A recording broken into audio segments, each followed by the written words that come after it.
When you left the UFC, I thought you had like contracts problem with them. No disrespect. No problem. To Dana White and nothing like that, because I kind of noticed like as they got more popular, like some of the staff and stuff changed, and they hired like new younger people for cheaper money and stuff like that. And then I saw you go to Bellator, and you wasn't refereeing no more, and you was doing more of the commentary and stuff like that. And that's a good look. That's like better. But I thought like, oh, why is Big John not doing referee now? It's like, man, he's like the Steve Wilkos of referees. You know what I'm saying? You never see a referee go up and move up in a sport like that and doing better. So I just assumed that you had like problems with the UFC. I didn't know it was like from no, everyone thinks that, have I ever had problems, with the UFC? Sure. We had times that, they weren't happy with me. I wasn't happy with them.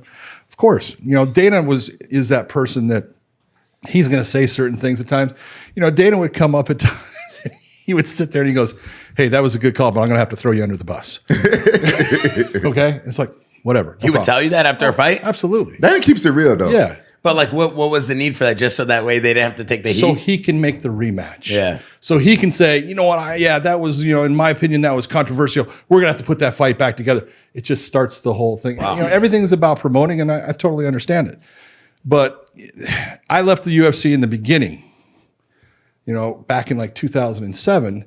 You got to figure, there was, I want to say 2 people that have been under contract with the UFC. That was me and Mario Yamasaki.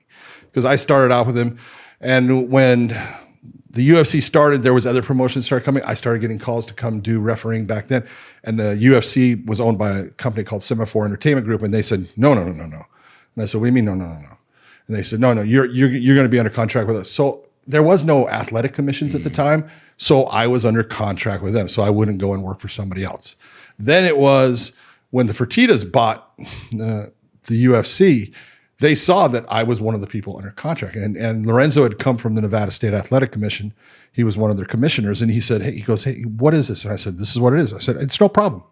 I said, you know what? You can, cancel that, and I'll go off and I'll do other things too. But, he goes, no, let me think about it. So I had Let's Get It On was trademarked by Mills Lane and me at the time and stuff. So, because I could do it in MMA, he could do it in boxing. And he goes, what about this? And I said, I gave him what it was. He goes, okay. He goes, I want to license that, but to license that, you're not gonna go referee for somebody else.